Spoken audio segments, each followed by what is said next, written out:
चिश्ती साहब से जवाब लेना। जी प्लीज। चिश्ती साहब, ये आजकल 27वीं तरमीम का भी शोर है। मैं बहुत दफ़ा कहता हूँ कि आपको जब चैलेंजेस ज़्यादा दरपेश हो ना, तो घर के अंदर आपकी फॉल्ट लाइंस नहीं होनी चाहिए। आइसोलेशन, ये पोलराइजेशन जो है ना मुख्तलिफ हिस्सों में सोसाइटी के, वो नहीं होनी चाहिए।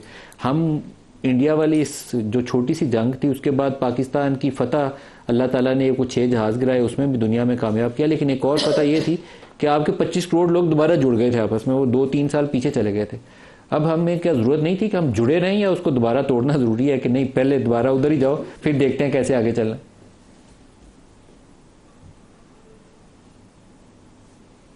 देखिए मलिक साहब, पॉलिटिकल साइड तो आपके पास बहुत एक्सपर्ट्स बैठे हैं दोनों, जो कि ऑनरेबल गेस्ट हैं। लेकिन जो मैं जब ये जंग खत्म हुई थी तो मैंने सबसे ज्यादा इसी में प्राइड लिया था कि दुश्मन को सबसे ज्यादा वैक्यूम वहां मिलता है जितनी सोसाइटी या पब्लिक के अंदर पोलराइजेशन होती है। एक हेल्दी पोलराइजेशन एक एलिमेंट जरूरी है कि आपका डिफरेंस ओपिनियन हो, आप रिस्पेक्ट कर रहे हैं एक दूसरे की। बट जाहिर है जितने आपने नोट किया होगा पोलराइजेशन बढ़ेगी उतना ही ज्यादा इंस्टेबिलिटी क्रिएट होगी। आपने देखा 25 करोड़ लोग मुसल्लह अफवाज के पीछे कैसे खड़े हो गए थे।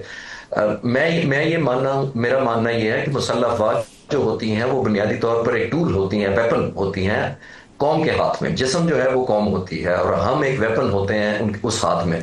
जितना यूनाइटेड होगा जिस्म, जितना हेल्दी होगा, जितना इंटीग्रेटेड होगा, उतना ही वेपन ज्यादा पावरफुल होगा। आपने देख लिया 2025 में, अभी एक महीना नहीं गुजरा कि हुकूमत पाकिस्तान ने जब ये डिसाइड किया कि हमने ज़ाहिर डिफेंड करना है, मुसल्लह अफवाज खड़ी हो गई, लोग खड़े हो गए। एक क्विकली बॉर्डर पार मिसाल आपको देता चलूं कि ईरान के अंदर देखिए क्या हालत थी जहां मुसाइल एंटर हो चुकी थी, किस हद तक पेनिट्रेट किया उन्होंने। सरफेस मिसाइल वहीं से बनाए, वहीं से ड्रोन चलाए।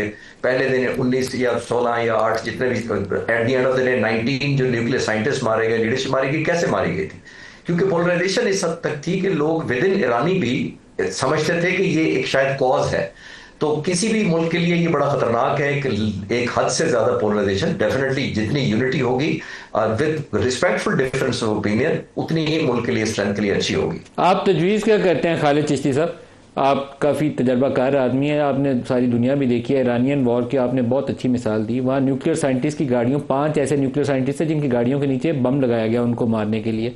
तो वो एक वर्स्ट एग्जाम्पल के तौर पर प्रेजेंट किया जा सकता है। फेलियर भी था उनका, घर के अंदर जासूस बैठे हुए थे, इंडिया की कंपनियां, ये अफगान, ये सारे अंदर बैठे हुए इसराइल के लिए जासूसी कर रहे थे। लेकिन ये जो पोलराइजेशन थी, ये बहुत बड़ा फैक्टर था।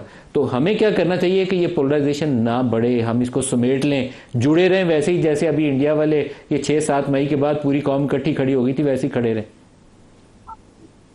देखिए वो तो मेरा ख्याल है आपके ऑनरेबल पैनलिस्ट ज्यादा बेहतर बताएंगे। दो बड़ी पार्टियां इस वक्त जो हुकूमत में हैं वो बहुत बेहतर कमेंट कर सकते हैं कि कैसे इनको पोलराइजेशन को मिनिमाइज करना है विद रिस्पेक्टिंग डिफरेंस ओपिनियन अपनी जगह। बट वो इस हद तक ना चले कि दुश्मन एक्सप्लॉयटेशन शुरू कर दे, जैसे आपने ईरान की मिसाल दी है। तो हमें तो ऑब्वियसली, जिसका मैंने अर्ज किया कि कैरी फॉरवर्ड करना है एक लेगेसी को जहां मुल्क की डिस्टेबलाइजेशन हो। प्रॉब्लम यह है कि हम मुल्क की डिस्टेबलाइजेशन की डेफिनेशन भी अपनी अपनी करते हैं, डिफरेंस ओपिनियन के साथ करते हैं कि ये उसकी वजह से डिस्टेबलाइज हो रहा है, वो कहेगा उसकी वजह से कर रहे हैं। लेकिन ये ऑब्वियसली सीजन पॉलिटिशियन है दोनों आपके साथ जो बैठे हुए हैं पैनलिस्ट, और ऑब्वियसली वो बड़े सेनेटर साहब अभी और मिनिस्टर साहब भी, ये डेफिनेटली ये कहीं बेहतर आपको रेसिपी या फॉर्मुलेशन बता सकेंगे इंटीग्रेशन करनी है। मैं तो मिसालें दिखा सकता हूँ, मैं और दर्जनों मिसालें दे सकता हूँ दुनिया में जहां पोलराइजेशन थी, वहां वेस्ट भी आया, वहां इसराइल भी गया, वहां पे इकोनॉमी भी शेटर की बिकॉज पोलराइजेशन थी, उसको कैपिटलाइज किया।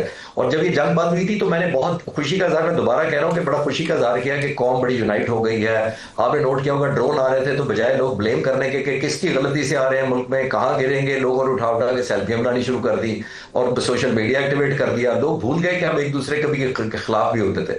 तो I think we need to add, जिसको एक लफ्ज मैं बता देता हूँ क्लोजिंग अपनी तरफ से सेंटेंस में, कि we need to add value to the victory. Simple term, हमने वैल्यू ऐड की है इस विक्ट्री को। सही विक्ट्री मैं बिल्कुल सही कहता हूं कि दुनिया में आप कौम को यूनाइट करने के लिए बाहर से एग्रेशन नहीं करवा सकते रोजाना।